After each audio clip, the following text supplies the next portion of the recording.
Hey, welcome to the Michelle Mission, 2 Men, 1 podcast. Every black film ever made. My name is Len, aka the Bat Tribble. And as always, I am joined by my partner. Hey, this is Vincent Williams. Tonight, ladies and gentlemen, we are bringing you another sweet piece of filmmaking. An independent film from 2016 by Stella Meghie, starring Taylour Paige. Another selection from Vince. It's Gene of the Joneses. Gene of the Joneses. It should be called Gene and the Joneses. It should be, actually. It really should. Yeah. It really should. It's a misnomer of a title. Mm-hmm. But we're getting all that. But no less the quirky and the fun. Tonight on the Michelle Mission, as we are streaming live via StreamYard to our good friends on YouTube as well as on Facebook and everyone out there in the chat. Hello, missionaries, one and all. Hey. Good evening. We start tonight's show, ladies and gentlemen, on a heavy note. Yeah. Because not because me, a lifelong Eagles fan, had to suffer through the loss of the Philadelphia Eagles in the Super Bowl 57. No, because they put up a good fight. Yeah. And it was a fun game. Yeah. There's no shame in losing to the Kansas City Chiefs or Patrick Mahomes. Yeah, and it seems like that. I have to say that seems to be the sentiment that I've seen throughout the city. Yeah, it was an admirable battle. It definitely was. So, but no, we have a heavy heart here, ladies and gentlemen, because Vincent and I, along being movie files and lifelong comic book geeks, we are huge fans of hip hop. Yeah. Who lost another warrior. Yeah. This weekend, Trugoy of De La Soul. Yeah. Plug 2.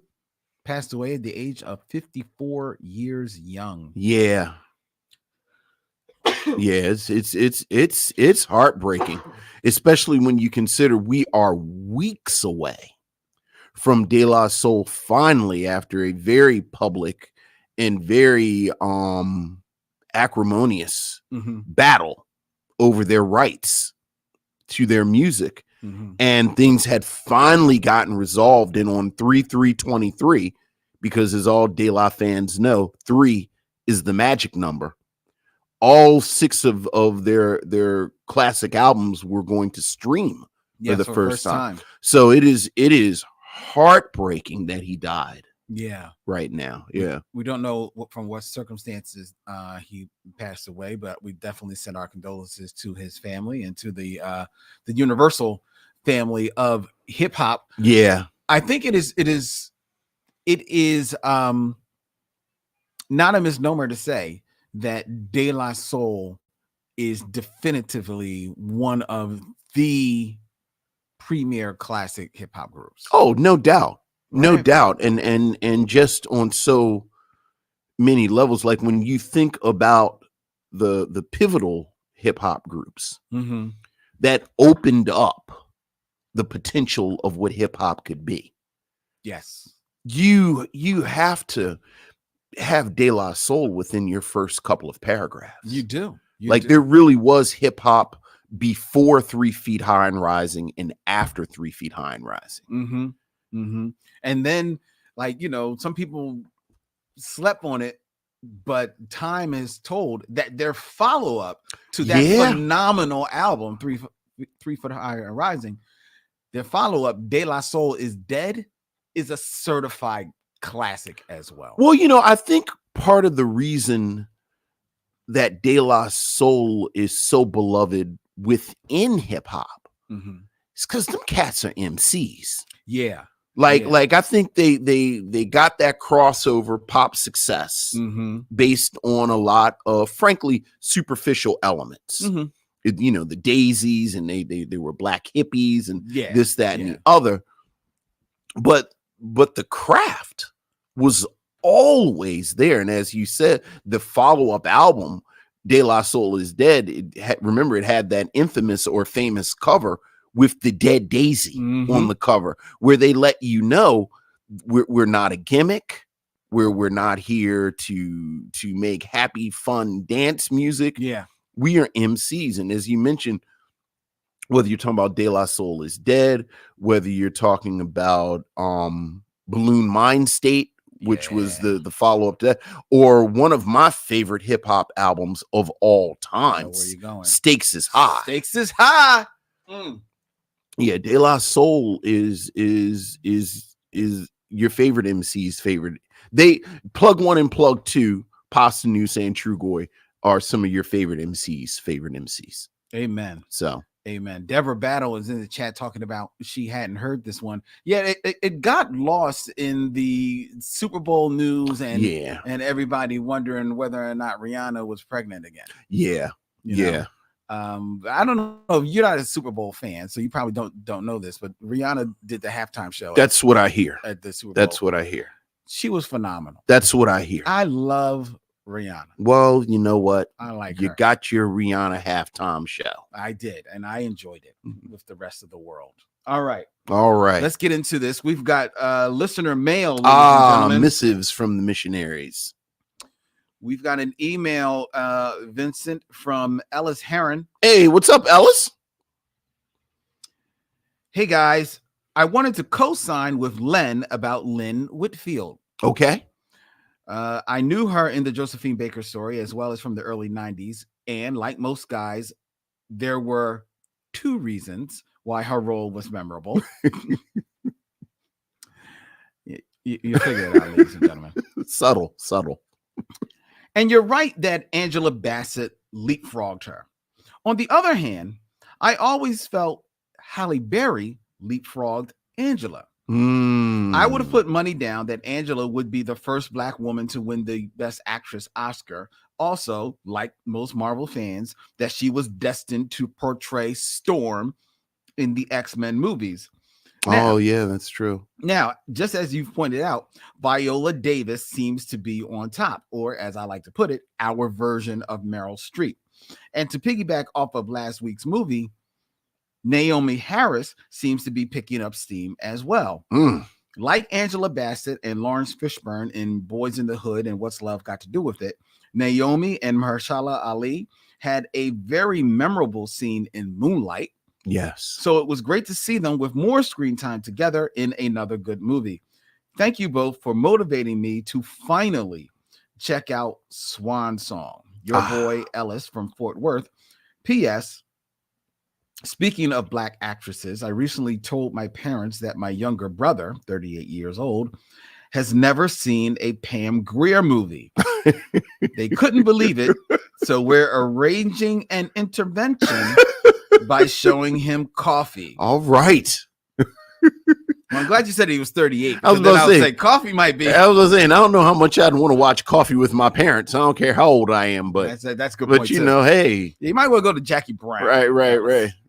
I would go to Jackie Brown. Or maybe you watch it with your brother without your parents. There you go. There you go. There you get some wings and some beer, and there you go. Have a good. Sounds like a good time. That's definitely a good time. He is right, though. I do remember, like, the fan casting.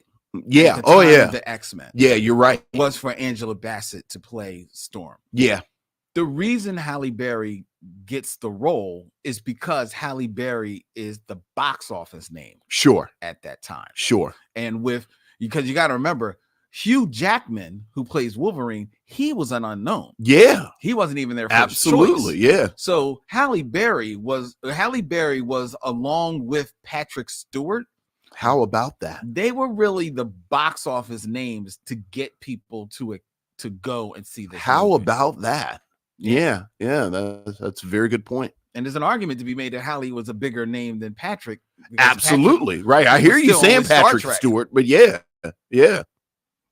So he does make a good point, because I would have loved to see Angela Bassett as Storm. Yeah. Would have loved it. All right. We also got another email, Vincent. Okay. And this is from Calvin Austin II. Hey, Calvin. AKA my best friend. Hey, Calvin. Good afternoon, gentlemen. Been satisfied with the show. Well, thank you, Calvin. Thank you, Calvin. But can't always find the time to tune in. I was recently binge listening to see what I miss, and I had a couple of points I wanted to raise. Okay. It's Catch Up with Calvin, ladies and gentlemen. Catch Up with Calvin. Rather than following my normal practice of just bringing them up to Len when I see them, I'd figure I'd send a message instead. All right. It's more communal. Yes. More communal. Yes. Let you hear it. Let me hear it as well. There you go. Let you hear the first 20 minutes of me and Calvin getting together. Yes.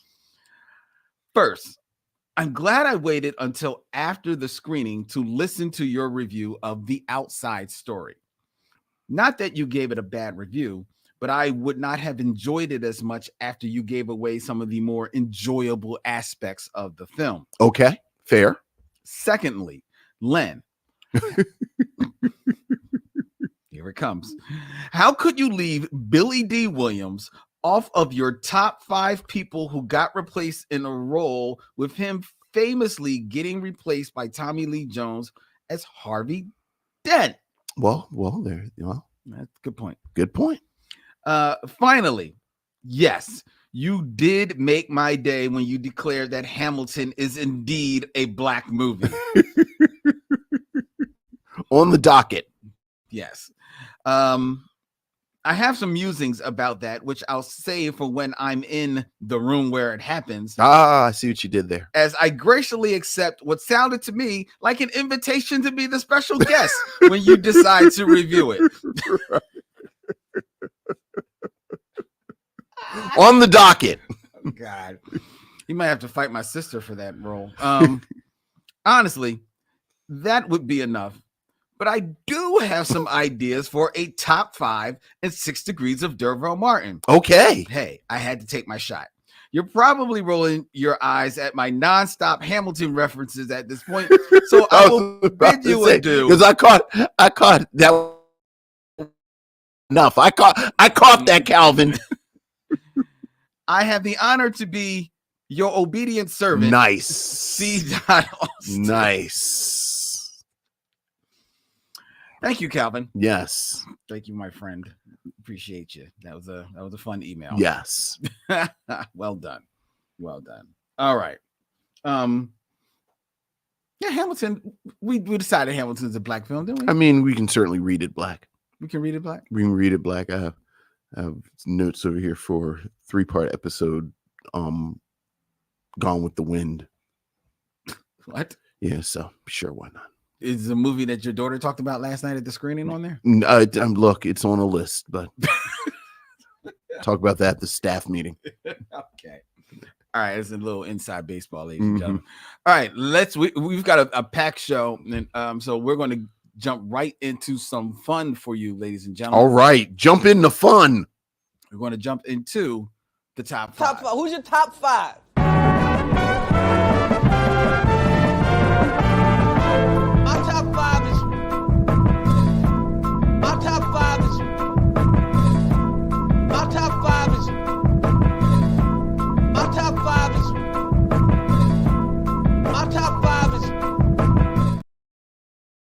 Where I give Vincent my list and he gives me his commentary. Vincent, we're doing it a little different. Okay. Tonight. Because tonight, this is not my list. Oh. Tonight, we are going through ranker.com's list. Okay. Of the top 5 Black TV couples of all time. Okay. Oh boy. Yeah, oh boy is right. Because this sounds like a list that was put together by some people that aren't necessarily people I trust. Well, with identifying Black TV couples, but here we are. Okay, go ahead. Well, I just have I've successfully ignored this top 50 MCs list that's been floating around for the past 2 weeks because I already know the rage that will cause. All right, we'll save it for a binge lounge. All right, so you're putting together these top 5s about Black people, and I suspect there ain't a whole lot of Black people involved with it. But we should go ahead. Top 5 that ranker put together. Now, to be fair, this list was put together back in 2020. Sure. So there is one couple that is very near the top that, for let's say political reasons, I'm not going to include. So I skipped them. All right. They were in the top 5 and you took them out the top 5? Yes. Who is it? Just because I didn't want to get bogged down in the conversation. It's Heathcliff and Claire. I mean, from I'd the had Cosby Show. Cliff Huxtable ain't do nothing to nobody. Okay, all right. Okay, all right. I'm just saying. We're talking about these are fictional TV couples, right? Yes. All right. Fictional. All right. Well, for the sake of argument, they're not going to be in 5 that I'm about. Had them. Yeah. They had them listed at number 3. I'm curious about who's a better TV couple than them two, according to Ranker. Okay. All right. Come on, let's go. All right, number 5. All right, who's number 5? Number 5, who would actually be number 6. Okay, but number 5 for our purposes are Michael and Janet of My Wife and Kids. I have no opinion on this because I don't know if I've ever watched one complete episode of My Wife and Kids. You know what? I think I've maybe watched 2 complete episodes of My Wife and Kids and thought it was okay. Right. It's just sort of boilerplate. Like, I'm glad everybody got a check. Yeah. But that's about it. Yeah. So, no shame. Hey, we're Tisha Campbell fans. And I like right, Williams. Right. So that's number 5. So already I am ambivalent, and we're at 5. That was number 5 with 100 on their listing. Yes. 158 votes. Yes. Okay. Number 4. Number 4 is Bernie and Wanda from the Bernie Mac Show with 159 votes. I like them as a couple. I did too. I did too. Don't think about them that often, but well, you know why? Because the show was, was on what, CW. Look, I know I watched every episode of it. Oh, I didn't watch it. Yeah, but all right, sure. Yeah. All right. Yeah. Okay. All right. So. Number 4 is kind of. I'm not gonna say I agree with this list. I mean, I'm just giving you the list. It's 5. All right, go ahead. Were you aware of this list before you read it, or are you reading it right now in real time? No, I read it. So you looked it up. You read the list and said, "Ooh, this sounds like something we should spend time on." I wanted to see if you would rate. Wow. Anyway, oof. Number 3. Number 3 for our purposes, who would actually be number 4 on here. Number 4 on here. All right. Right. Uncle Phil and Aunt Viv from The Fresh Prince of Bel-Air. And then it's a picture of second Aunt Viv. Well, okay, because to be fair, she did play the character longer. 3 out of 5 is most, right? We now have most of the list. Yes. This is a bad list. Well, wait a minute. Now, I didn't watch every episode of The Fresh Prince. Yes. Right. And to me, I thought that the first Aunt Viv had a little bit more chemistry. Yes. With Uncle Phil. But, people, they I think I've heard that they took to the new Aunt Viv. Who in the history of people have you heard someone say, who I really like? Second Aunt Viv. Well, when have you ever heard that in the history of ever? Well, I know a few people who didn't even know that there was a first Aunt Viv. Okay, see. So that was the Aunt Viv that they knew. I don't know if you should ask those people about the Fresh Prince of Bel-Air. Like if you are unaware of the first Aunt Viv, she was only on for a season. Maybe you should. It's not like she was on for 2 seasons. Maybe you should talk about another show. Like that person should maybe talk about Family Matters or something. The show lasted what, about 6-7 years? Yeah, sure. And the first one was only on for the first season. I don't know how much second Aunt Viv was setting the world on. This is the third. How many have we done now? This is 3. All right, number 2. Oh my God. Number 2. Okay. Oh boy, we're having fun. Number 2, Martin and Gina. Yes. From Martin. Yes, they were such a good TV couple that they couldn't appear together the last 3 or 4 episodes because Tisha Campbell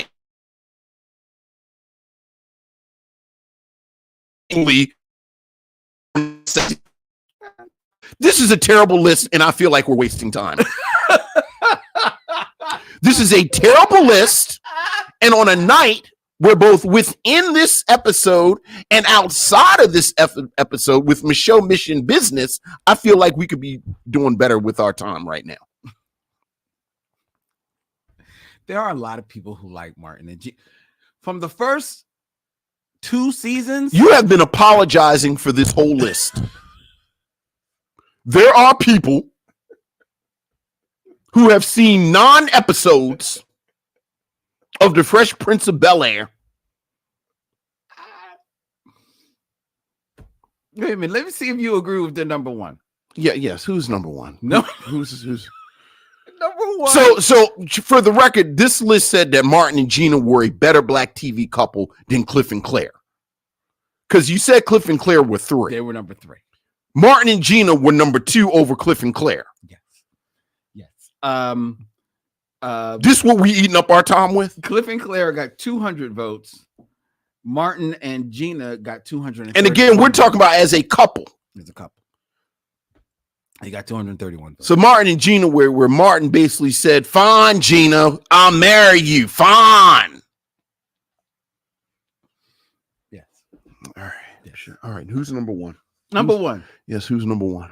With 286 votes. Oh, 286. Which means that almost 100 more people voted for this couple right. than Cliff right. and Claire. I also question this sample size, but you know. It'll be Whitley and Dwayne of A Different World. This is number one. Yeah, see. And I like Whitley and Dwayne, but see right here, this too many children involved in these things. It really is. God bless the children, but I don't have to talk to them. Like you had your own thing. Like you had your thing. These are people that watch Different World in reruns. Like they don't actually. All right, okay. Well, yeah, yay. Next time, can you put together your top 5? Like Lynn's top 5? I could. Well, like next week, you do your top 5.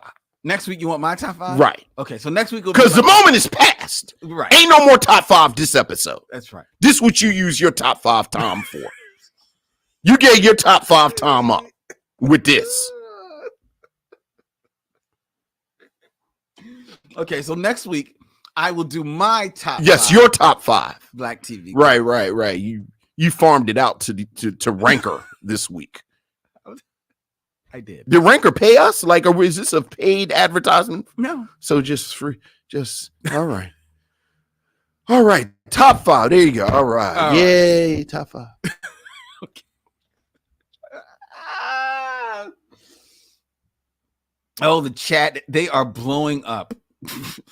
They are blowing up. Robert Monroe Jr. said, Vincent, isn't it your job to talk to children? Right. But if I'm not getting paid to do it.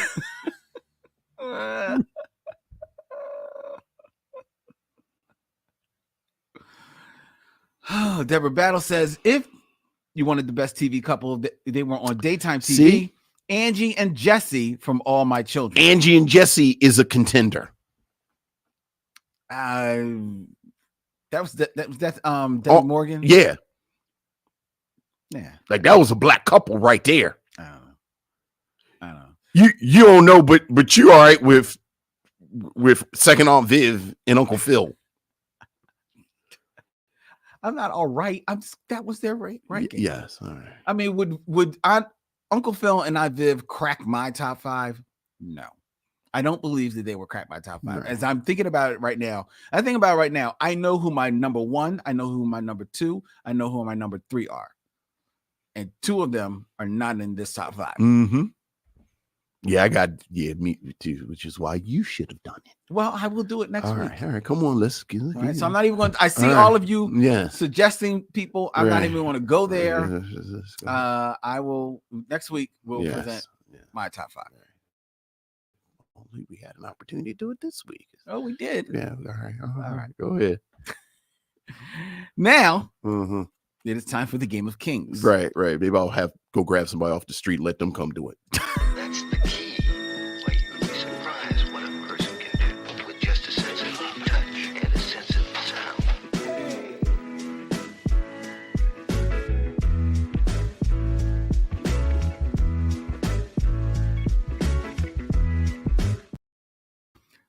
Degrees of D'Urville Martin, ladies and gentlemen, where Vincent will attempt to get from 70s black TV couple all on his own. All on his own.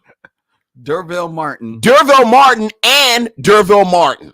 A perfect couple. Yes. He will attempt to get from D'Urville Martin in 6 movies or less to actors of my choice, Vincent. Yes. Do you want to connect D'Urville to another Taylour? Oh. Or to another Vincent? A Vincent? I couldn't find a Paige. Couldn't find a Paige? I couldn't find a Paige that would have been fair. Right. We'd have to go back to the silent era. What's her name? Like Paige Brewer? Paige? I I thought that was an actress named Paige. All right, well, let's do Taylour. Taylour? Let's do Taylour. What we got? In 6 films or less. 6 films or less. Connect D'Urville Martin to. D'Urville Martin too?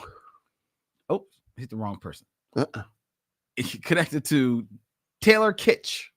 Taylour Kitsch. Mm-hmm. Yeah, that's a tough one because his film career did not do as much as I think they thought he was going to do. Certainly not as much as he thought he would. Right. So, but he did do a few. No, I know. So he was in John Carter, but of course I can't remember anybody in John Carter. What was Taylour Kitsch in the movies? I'm looking at his filmography. I would say conservatively, along with John Carter, that there is probably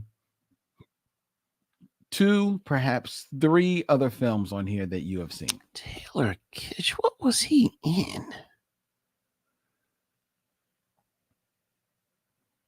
What's the last thing he was in? 21 Bridges.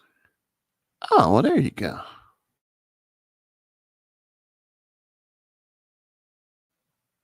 What's the thing before that? That's 21 Bridges is really easy. Yeah, that would be easy. The Brave from 2017. He clearly wasn't the star. In Only the Brave, he starred alongside Josh Brolin. Oh, Lord. And Jennifer Connelly. Josh Brolin. Oh, my goodness gracious. Josh Brolin is another one. All right. I'll do Josh Brolin and I won't do Thanos. I'll do Josh Brolin.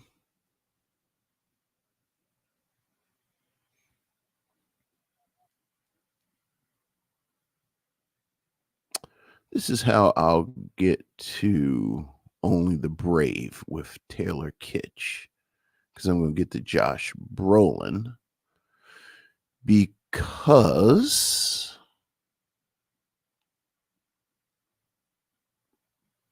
and I'm going to go all the way side. Speaking of a different world. So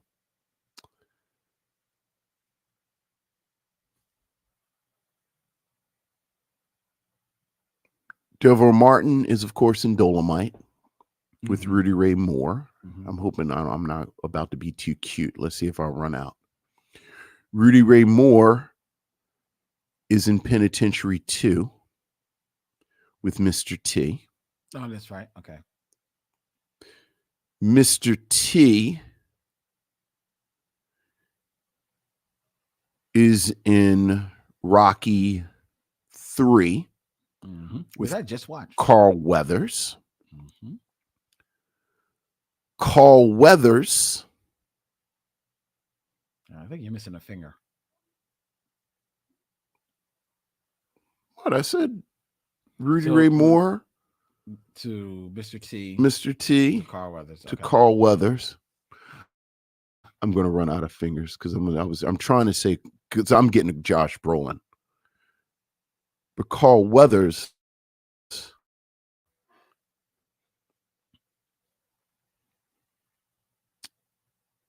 is in Predator. Okay. With Arnold Schwarzenegger, who's in Terminator 2 with Joe Morton. Joe Morton is in well, I'm out of fingers. Yeah, I went too far. All right, I'm trying not to just do 21 Bridges gets you there in 2 seconds. I mean, even if I just do Derville Martin, Dick Anthony Williams, Denzel Washington, Josh Brolin, and American Gangster to this movie, Home of the Brave. I forgot about him in American Gangster. Right. Good. So there you go. There you go. There you go. You did it. There you go. The other movie that I thought that he was in that you might have seen is it's not good. Which is part of the reason I have never seen that. We were talking about Halle Berry earlier. Quietly, I have been consistently underwhelmed by all of the X-Men films. I would say so too. Well, no, I won't say that. What was the one that was kind of set in the 60s? That's the one I like. Is that like First Class? First Class. Yeah, that's not bad. X-Men First Class I enjoyed. And then the second movie, I liked it, but I saw where they ran scared. Because the second movie is whatchamacallit? Dark Phoenix or well, it's not Dark Phoenix, the one before that. Yeah. It's when he goes back in time. I've never seen an X-Men movie more than once, including First Class. Oh, First Class is worth seeing again. Okay, sure. With Kevin Bacon. Yeah, that's fine. really good. That is really, really good. All right. But then they got scared. All right. So yeah, X-Men Origins. And I thought I wasn't sure if you saw Snakes on a Plane. What? Is he in that? Mm-hmm. That's early on in his career. Yeah, I was say he's pretty forgettable. All right. And then you spoiled it already, Vince Vaughn. Yes. So the next is Vince Vaughn. Come on, man. Come on. Stop it. I know this is easy. Stop it. It's easy. How are you going to use Vince Vaughn when Vince Vaughn is time school? Yes. With I just lost his name. Will Ferrell. And Will Ferrell, I want to get to Will Ferrell too. So I'll work backwards from Will Ferrell. Usually I'll use Megan Good and Anchorman too. But instead of that, I'll go from Will Ferrell to Talladega Nights, The Ballad of Ricky Bobby. Which I've never seen. Oh, you are so hurting yourself for that. Which he's, of course, in with Michael Clark Duncan, who was in The Green Mile with Tom Hanks, who was in Philadelphia with Denzel Washington, who was in Mo Better Blues with Dick Anthony Williams, who was, of course, in Five on the Black Hand Side with Derville Martin. Very good. All right, Vincent, you did it. All right. Well done. Well done. All you right. continue to astound millions. All right. Millions. All right. Watching at home. All right. And now, ladies and gentlemen. And now. It is time. It is time. For us to review. Yes. Gene of the Joneses.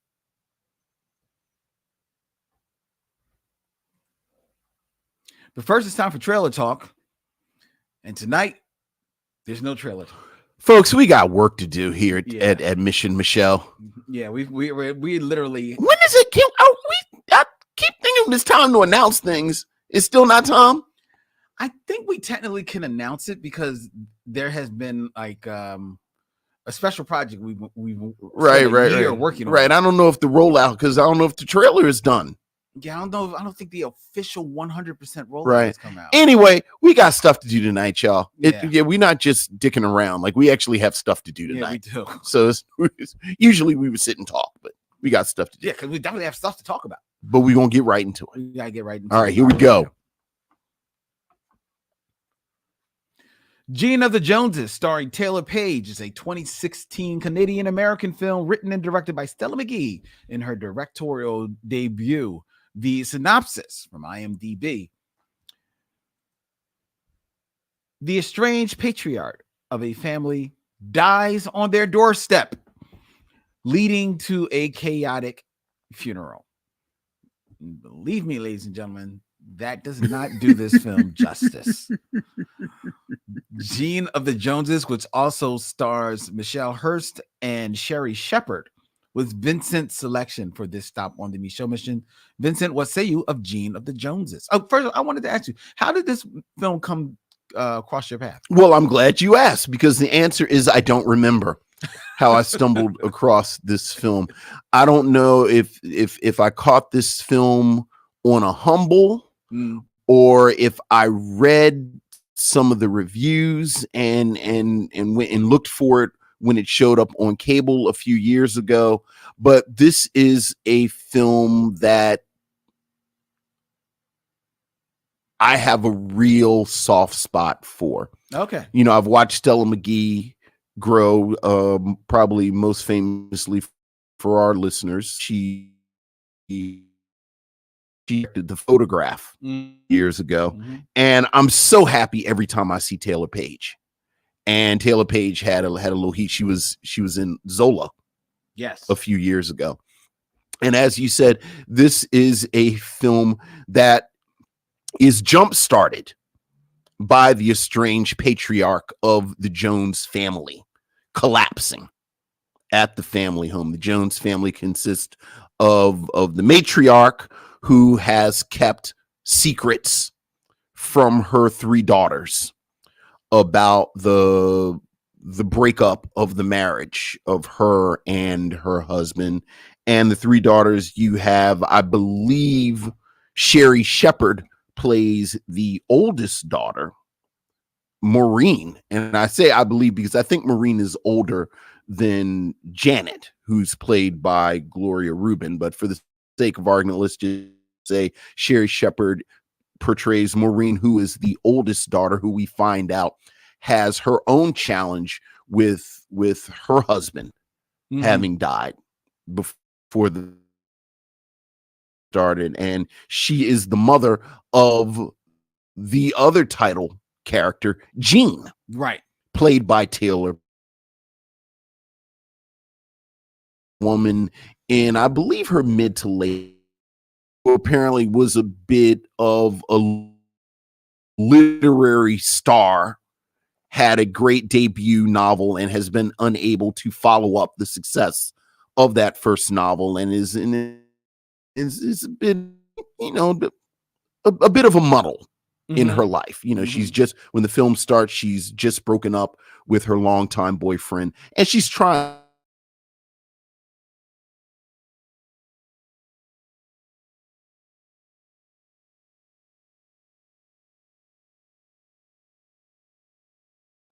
and her husband seem to be on rocky ground, to say the least. And then the final sister is Anne, played by Erica Ash, and she is a nurse who has been in a real messy relationship with a doctor, so messy that she has found out that she is pregnant and is trying to figure out what to do with the baby. Right. And the film revolves around these 5 women: the matriarch of the Jones family, her 3 daughters, and then, of course, Jean. And I think this film is a really nicely calibrated little project. I think it's very breezy. It's very funny. It's very light, but it has enough emotional heft that it doesn't just fly away. This is a film that is dealing with issues of grief, issues of abandonment, issues of family secrets. It is barely subtext. There is a vein of substance abuse, specifically alcoholism, that runs through this family. That is not really dealt with a great deal, but it's very much part of the tapestry. And I think this emotional heft kind of keeps it from being just a frippery, if you will. At 1 hour and 42 minutes, I think the film does a great job of giving you just enough information about each of these characters that they feel lived in real, but not so much that you want to know more about each of them. Like each of these sisters, this mother, Jean herself, each of them, you get the sense that they all have a life. Yes. That could be more fully explored if the director and writer decided to explore it. As a director, I like a lot of the choices that Stella Meghie makes. I think there is a warmth. I think there's a style to it. There are wonderful shots. Like there's a wonderful shot of the whole family in the living room. Around the dinner table. Table. Yeah. There's a great sequence that is shot through a windshield where you see Anne get into a confrontation with her Dr. Paramore, whatever you want to call it.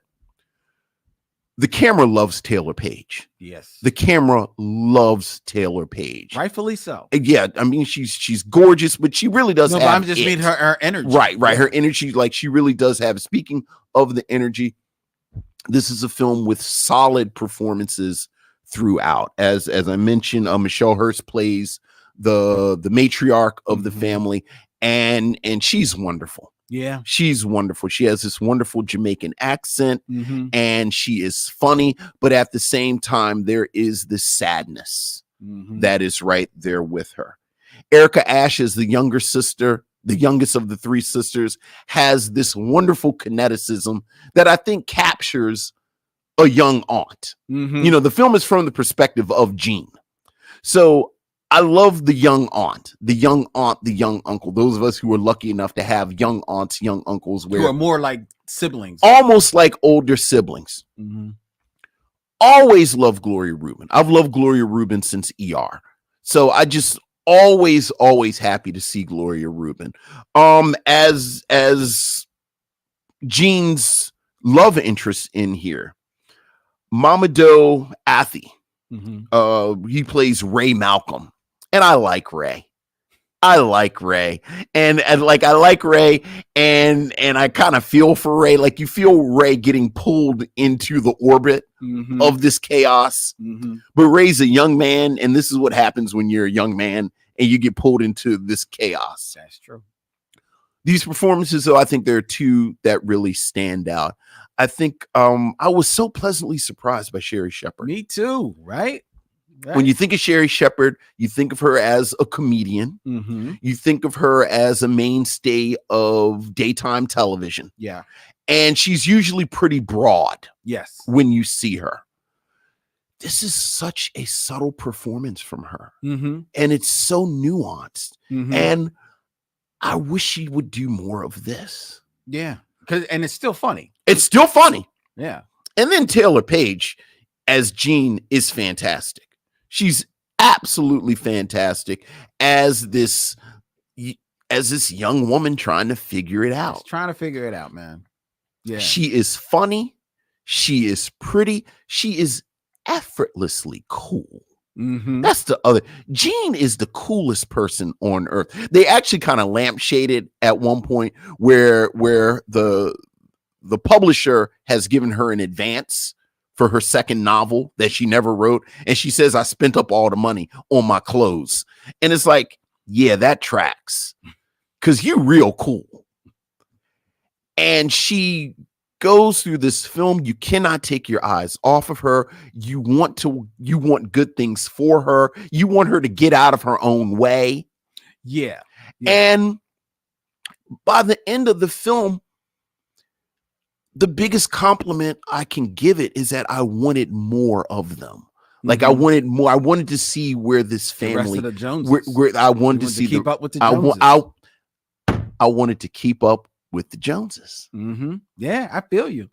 I 100% feel you. I like the portrayal of Jean because so many times in films like this, especially when it's following like the one sibling, right? The one member of the family, and the one member of the family who can't get out of their own way.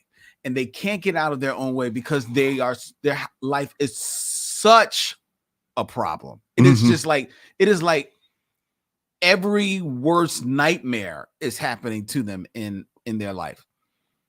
Jean, smart, with it, you said it, cool, intelligent, has still a pretty good relationship with her family.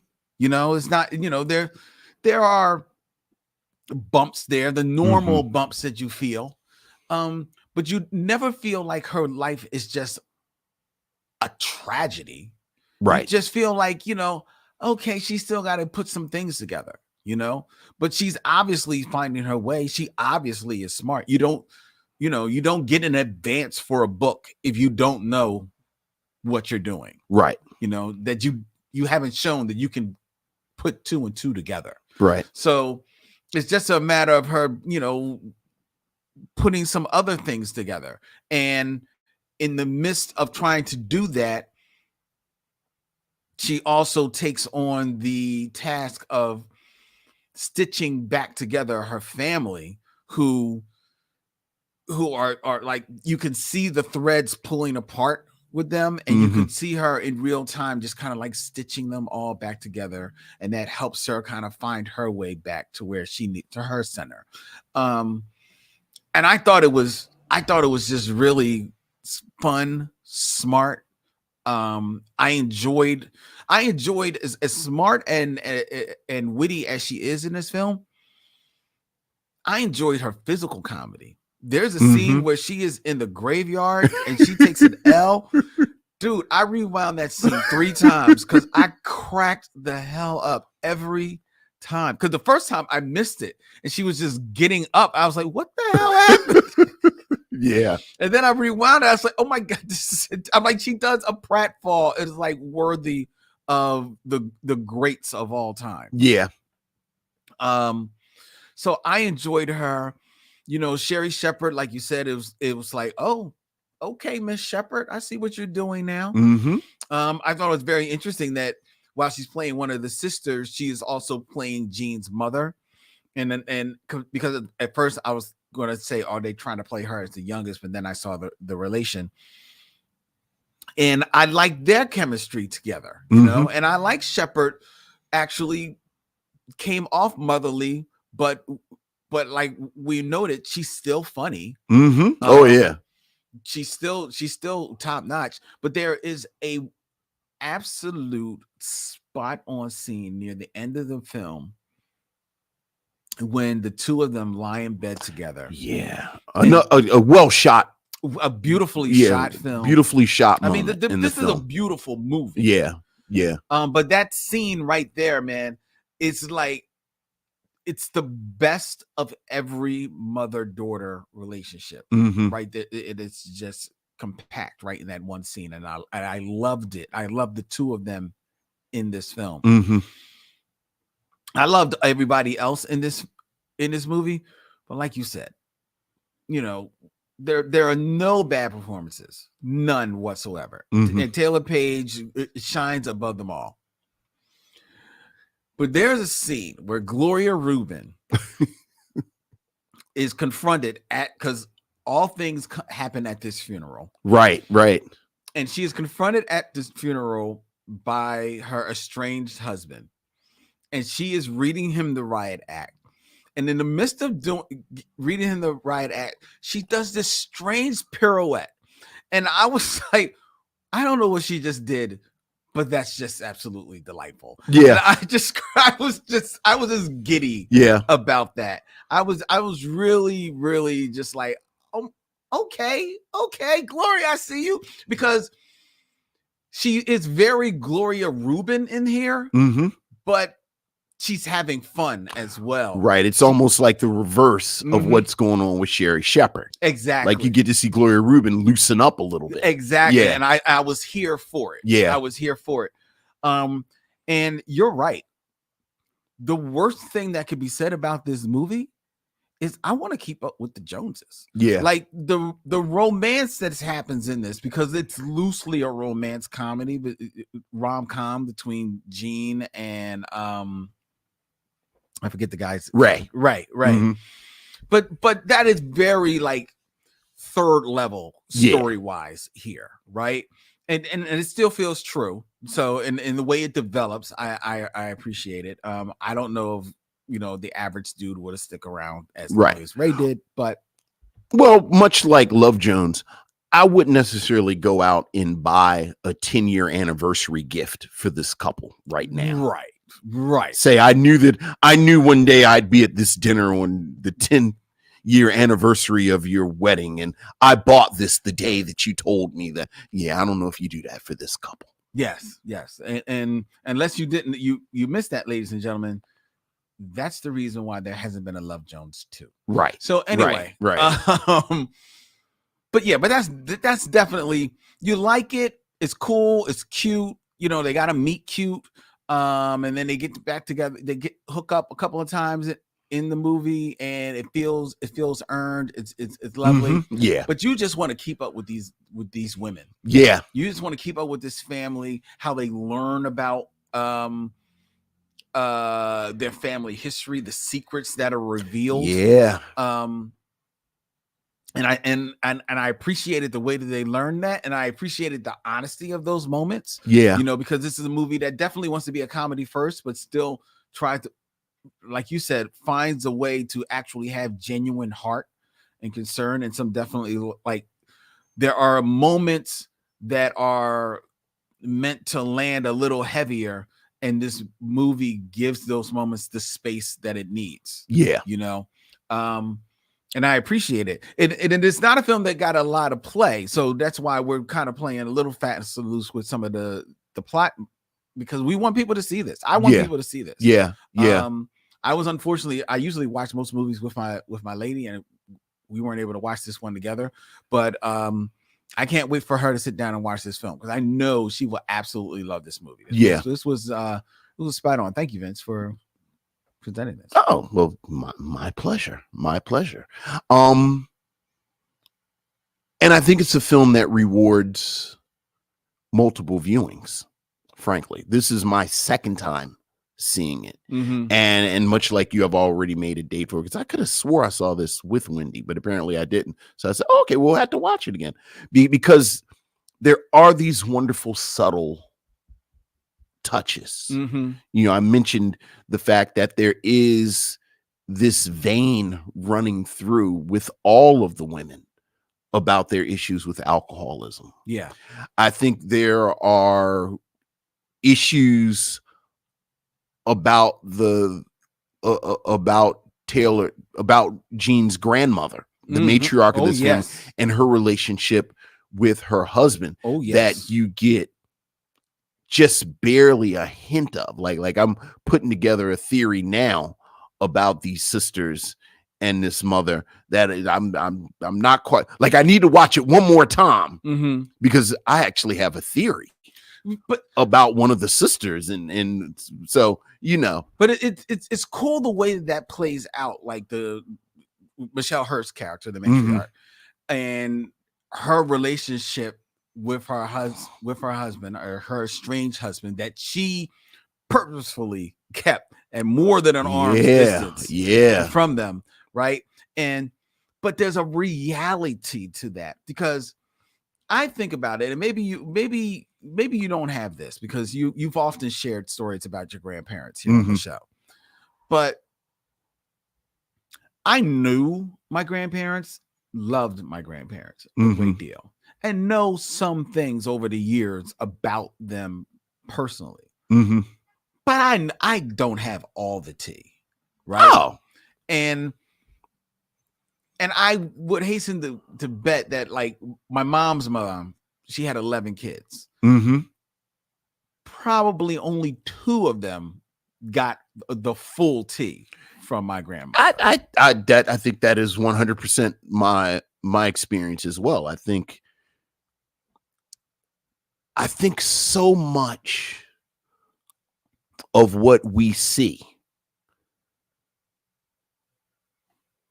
is these older generations almost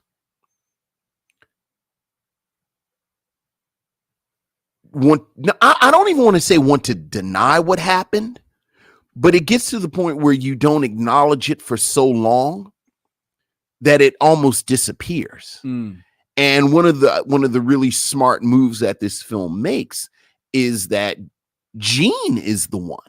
Yeah. Because she is younger. She is part of this, frankly, younger generation that, look, we need to talk about these things. We need to get these things out in the open. Yep. We need to, it's like they say, sunlight is the best disinfectant. And running against this older generation that we just don't talk about these things. That I think you're absolutely right. I think, again, so much of this film, or rather so much of the dynamic of this family, feels real. It feels real. Like not only the relationship between the matriarch and the rest of the family, I love the relationship between the sisters. Oh yeah. That you can very much figure out with a pretty economic script. But just because of the caliber of acting, just because of the script choices, what the script does decide to share, you can fill in so many of the blanks. Yeah. So, again, I think that's a testament to the film. And a testament to the writer and director Stella Meghie in her directorial debut. Well done. Yeah. And again, she wrote it. Like you said, she wrote it. Like she didn't just direct it, she wrote it. So yeah. So would you recommend that people see Jean of the Joneses? I would absolutely recommend people see Jean of the Joneses. It's like you said, it's one of those films that you don't know about and you find out about it. And then you go, oh, okay. Yeah. Oh, okay. So but I absolutely would. We've had a run of those films because I think The Outside Story was like that as well. Yeah. And I think to a maybe a smaller degree, Swan Song as well. Yeah. Yeah, absolutely. Those films that if you saw the trailer, you might say, okay, it looks cute, but you might not think twice about it after that. Right. But if you sit down and give them all of them a listen or a watch. Well, maybe not Swan Song, because I think that really did kind of pop up on Apple. But this film, you just mentioned The Outside Story. I'll go back a few months and talk about Honk for Jesus, Save Your Soul. Okay. Like, I think you get these films that if you're like us, you kind of read about them when they're, such and such was getting great attention at the film festival. And certainly we're blessed enough to live in Philadelphia where we have Black Star, where a lot of times Black Star will have a showing of a film and then it gets picked up for distribution, but it's very limited. And then it's gone. Yeah. And then it's gone and then you just have to find it somewhere else. So yeah, absolutely. Yeah. I would recommend that you check out Jean of the Joneses as well, ladies and gentlemen. You will not be disappointed. No, you will not. Guaranteed. All right. Before we tell you about the film that you demanded we review next week. Yeah. And I do mean it because I've got the text messages to prove it. Yeah. But before we tell you about that, ladies and gentlemen, we have a couple of things that we want to announce to you.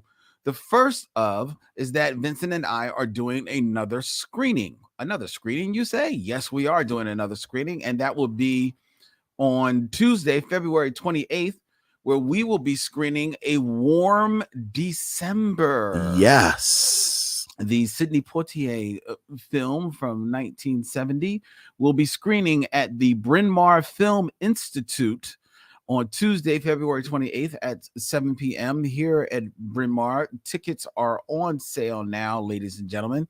You can get your tickets at brynmawrfilm.org. That's brynmawrfilm.org, BRYNMAWR film.org. For Vincent and I will be there for a talk back for A Warm December. Yeah, and I have to say, not to put you on the spot, but it's going to be really unique for me because I've never seen it. Oh, really? So my response will be in real time. In real time? Have you seen this? I have seen it. Okay. I have seen it. And, okay. I'll be curious to see. Yeah, I'm looking forward to it. Yeah. So we're going to be doing that. So hopefully you can find your way to join us, ladies and gentlemen. Yeah. And we don't have any artwork for this because that hasn't been released, but our co-producer is shouting at me that we need to announce that Vincent and I will be releasing on March 6th and a special podcast series that we have been working on for one entire year. Yeah, we have. That's true. For one whole year. The artwork actually just got finalized. That's why we don't have it. I know. But it looks so good. It does. It looks so good. The Michaud Mission presents The Class of 1989, where Vincent and I and our co-producer Maurice Poplar, we will be looking at and the cultural impact of 6 Titanic Black films that were released in 1989. Those films are in alphabetical order: A Dry White Season, Do the Right Thing, Driving Miss Daisy, Glory, Harlem Nights, and Lean on Me. All 6 of those movies, all bangers. I said it. Released in 1989, and they make up The Class of 1989, a special podcast series that will be released March 6th, coming your way from the Michaud Mission and Podglomerate. Look for it wherever you check out podcasts. We will be presenting the trailer. The trailer is getting done. Should be done by next week. Yeah. I mean, they've been pitching on this thing, but it sounds really fantastic. Looking forward to you all hearing this. Oh yeah. Yeah. Oh yeah. This has been a long work in progress. We can't wait for you to check it out. All right. Next week here on the Michaud Mission, you asked for it, so we're going to review it, ladies and gentlemen. We've been streaming all month long, so we might as well just keep streaming along. That's Vincent. right. All right. That's right. So next week, we will be reviewing Nia Long, David Duchovny, Jonah Hill, Lauren London, Julia Louis-Dreyfus, and Eddie Murphy in You People. You People. The Michaud Mission reviews next Tuesday, February 21st, 7 p.m. live. You heard me, Les, my sister Leslie, who was all in my ear at the Super Bowl. Y'all should do You People. Y'all should do you. Why aren't y'all going to do You People? We're doing You People. We're doing You People. All right. Ariel, we're doing You People. Doing Calvin, You People. We're doing You We're People. doing You People. Khadijah, we're doing You We're People. doing You People. Everybody else that's in my text, you know who you are. We're doing You People. Next week here on the Michaud Mission. Okay? All right? I don't want to hear about this. Ashy feet saying, whoop, whoop. Yes, whoop, whoop. Indeed. All right. All right, ladies and gentlemen. Until next week, he's Vincent, I'm Len. And in parting, we say, we'll see you when it's time to meet again.